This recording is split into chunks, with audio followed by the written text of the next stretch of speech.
কি অন্বেষার, হ্যাঁ, ছোট্ট পিকলু, সেখানে অন্বেষার গান মানে তো অন্য রকমের গান হবে। এখানে তোমার একটা ছেড়ে দুটো গান আছে আর কি।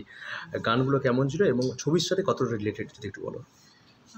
প্রথমত গানগুলোর সঙ্গে, কারণ এই ছবিতে আমার দুটো গান আছে, সেই কারণে, এবং বাবুল কাকু মানে বাবু ঘোষ যে এই ছবির কম্পোজার, তার সঙ্গে আমার দীর্ঘদিনের সম্পর্ক। এবং being such a senior composer, Babul কাকু যখনই ডাকে, আমার ক্যারিয়ার যেহেতু অনেক ছোটোবেলায় শুরু করেছিলাম, তো আমার ক্যারিয়ারের শুরু থেকেই আমি মানে বহু ছবিতে বাবুল কাকুর জন্য প্লেব্যাক করেছি, একসাথে অনেক কাজ করেছি। তো এই ছবিটা একটা অ্যাডিশন সেই কাজের মধ্যে।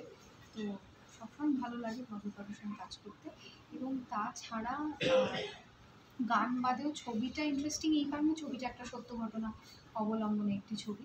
তো এই গল্পটা আমার মনে হয় যে গল্পটার মধ্যে একটা মেসেজ আছে। এর থেকে বেশি এখন কিছু বলবো না। ছবিটা সবাই প্রেক্ষাগৃহে গিয়ে দেখুন, এবং তখন গানগুলো আরও ছবির সাথে শুনলে তখন গানগুলো আরও বেশি রিলেট করতে পারবে। দুটো গান আছে, যেটা বললে আর কি। দুটো গান মানে কী ধরনের গান? দুটো তো মানে নিশ্চয়ই তো দু রকমেরই হবে আর কি। একটা আমি এত ইন্টারেস্টিং, কারণ একটা গান অনেক বছর পর আমি আবার বাচ্চার চরিত্রে প্লেব্যাক করেছি। নায়িকাদের জন্য তো সবসময় গাই, সেখানে এই মানে নাম ভূমিকায় যে রয়েছে আর কি, পিকলু, ওই চরিত্রের জন্য আমি প্লেব্যাক করেছি, মানে ওর সিচুয়েশনে। ওটা একটা সিচুয়েশনাল সং, যেটা ছবির একটা খুব ক্রুশাল মুহূর্তে ব্যবহার করা হয়েছে। আরেকটা গান আছে যেটা একটা দুর্গা পুজো, একটু ফেস্টিভিটিস, পুজোর গন্ধ, ঢাক বাজছে, কাসর বাজছে, এই জাতীয় একটা গান রয়েছে। তো দুটো দু রকমের গান। Thank you.